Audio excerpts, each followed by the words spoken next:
Hello guys! For today's episode, samahan niyo ako at maglilinis tayo dito sa bahay gamit itong ating vacuum. So I bought this 2 years ago sa, what do you call this? Handyman SM Aura. I know, it's not in SM Aura. Handyman Market pala. Ano to? Wet and dry vacuum. So, ginagamit ko rin to sa foam kapag naihin. Umiis si brand sa foam. Tapos, yun ginagamit ko kasi may wet function siya. And, mga ilang buwan ko na rin itong hindi nagagamit. Nakatambak lang dun yun sa ilalim ng latabo. Kaya, ayun. Parang nabahayan na ng ipis. Kaloka. So ngayon, dininisin muna natin bago gamitin. Kasi medyo dirty ng konti. Tara guys, maglinis na tayo ng bahay. Napakadami ng balahibo ni Bran. Ayun si Bran guys. So. Bran! Ano? Ha? Bran dog! Bran! Kaya talaga magpakuha ng video nito eh. Bran! Psst! Hoy! Bran! Tinatanong mami ha. Tulungan mo si mami, Bran. Bran, tulungan mo si mami. Ha? Tulungan mo si mami maglinis. Ay nako. Imbis may katulong ka maglinis, pasaway naman yung kasama mo. Tara guys, sinisimula natin at magsimula tayo maglinis dito sa bahay. Hi guys, grabe ang init. Pero kailangan natin magsimula na maglinis. So, ayun nga, pagdidikit-dikitin lang natin to guys para mahaba yung hose ng ating vacuum. Tapos ito yung kanyang nozzle. Ayan. Tara, tayo magsisimula na. So, bali, unahin natin yung mga alikabok at saka yung mga supot dun sa taas. Ang dami kasi niya, no? Guys, ang dami, di ba? Ayan yung unahin natin and then hanggang dito sa baba. Medyo matagal-tagal pa pero kaya natin to.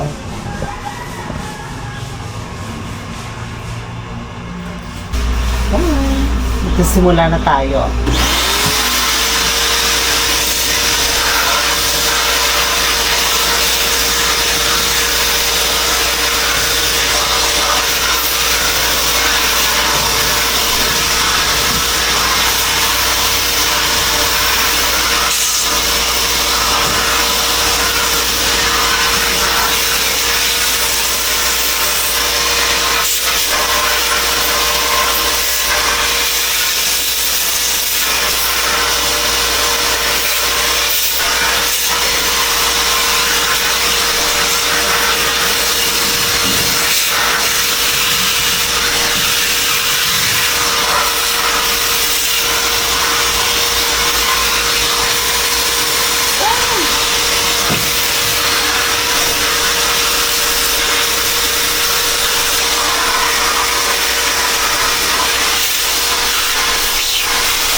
Dito naman tayo masisimula sa bintana.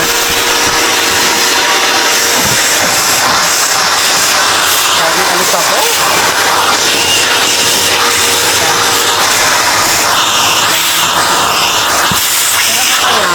Pupunasan ko yan ng ano, ng basahan. Ganun ko lang itong mga alikabok at saka yung mga supot-supot dito.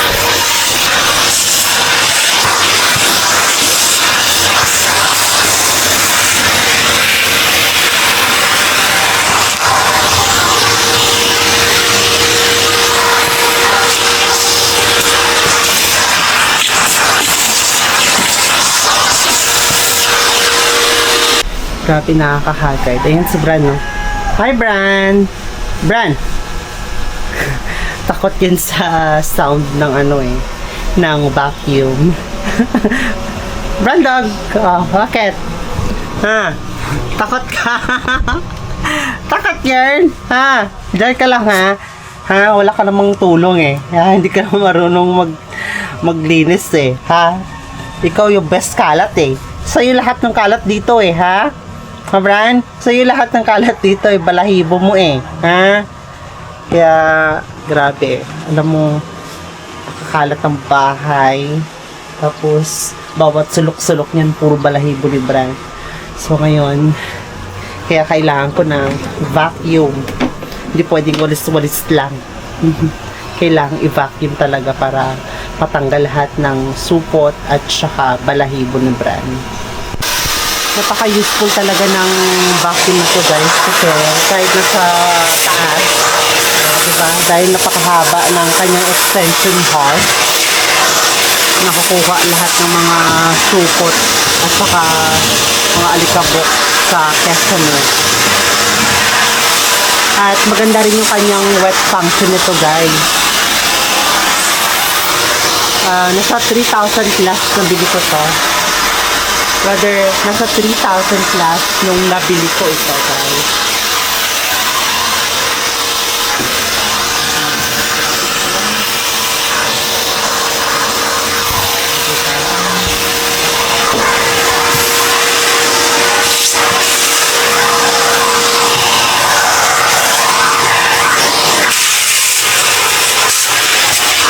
Itong wahakit ko, hindi pa rin na po-collect. Nag-request na ako na i-return ko. Pero ngayon wala pa rin silang reply sa akin. Gusto ko nang makolect ko para may space na ako dito sa bahay.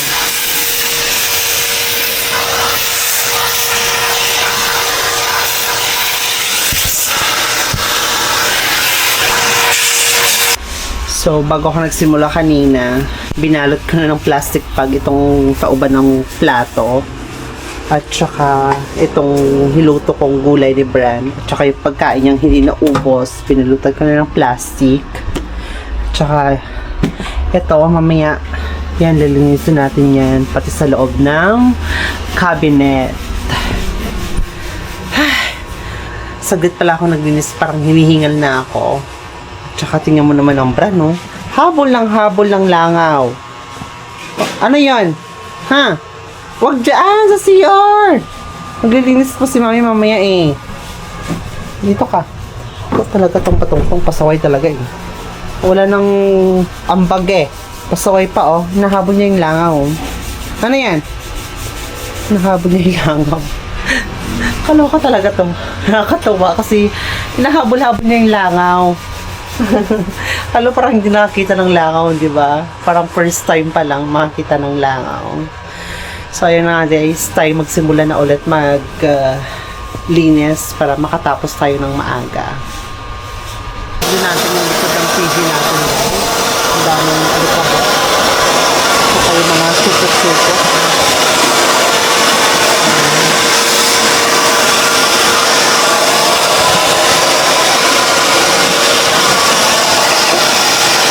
Mamaya, pupunasan ko naman yan ng basahan para matanggal lahat ng alikabok.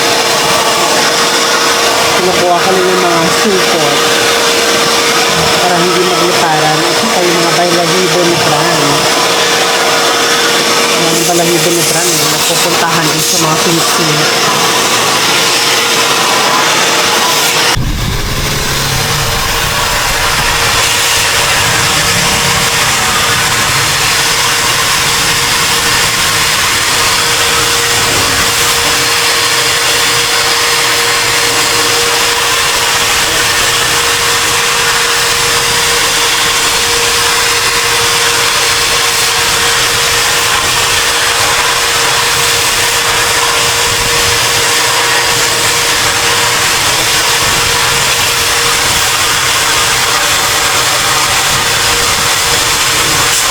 Grabe, napakadumi.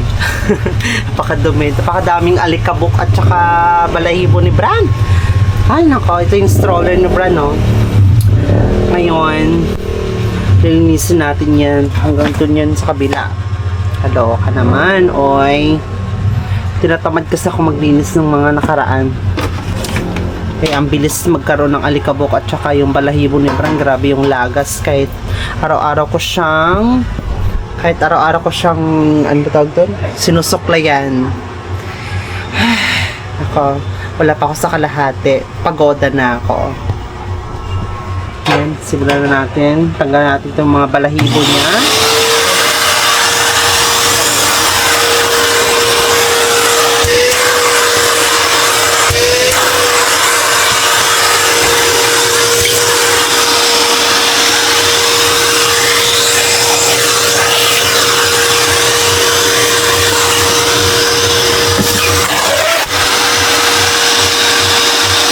Hi guys! So, sa kalagitnaan na ako ng paglilinis. Oh, see? Medyo space saver na siya guys. So, ngayon, hinati ko yung bed frame. Tapos, ang gagawin ko, kapag natutulog ako, dito ko na lang siya ilalapad. Diba? So, ngayon, yung napatawag doon? Yung stroller ni Bran. Tapos, yung mga lalagyanan or yung what you call this container nandoon, at saka nilipat ko yung ref doon banda guys. O diba? So napaka space saver na siya. So medyo malawak na yung paglalaroan ni Bran. And biglang umulan. Yun guys, so umuulan. Kagabi napakalakas ng ulan. Sobrang lakas ng ulan kagabi. So, ayun. Ayan, mga gamit pa na hindi ko alam kung saan ko ilalagay. Kasi napakadami kong gamit. Nag-iisa lang ako pero napakadami kong gamit. And as you can see si Bran, ayan, pasaway. Diba? Masaya kasi medyo malawak na kanyang paglalaroan. Ayan. And anyhow guys, continue ko lang yung paglilinis at i-update ko kayo mamaya. So, sa wakas guys, nakatapos ako maglinis. And itong batong tong, tingnan mo. Wala namang ambag, kaloka. So, ito na nga yung bahay guys. So, malinis na yan. Natanggal na yung mga supot-supot dyan. So, ginawa ko sa bed frame. Hinati ko siya. Tapos, instead, dito yung, ano ba tawag doon, ref, nakaraan doon. Ay, rather, nakaraan, dito nakalagay yung ref. Tapos, nilipat ko dito. And, hinati ko yung bed frame. And then, itong foam ko guys, sofa bed kasi to. So, magkadikit yan. Hinati ko siya, tapos tinahi. Para yung itong kalahati na to, may lalapag ko dito sa baba kapag dito ako natutulog sa baba. And then pwede na matulog ko dyan sa sa bed frame din. And see, diba?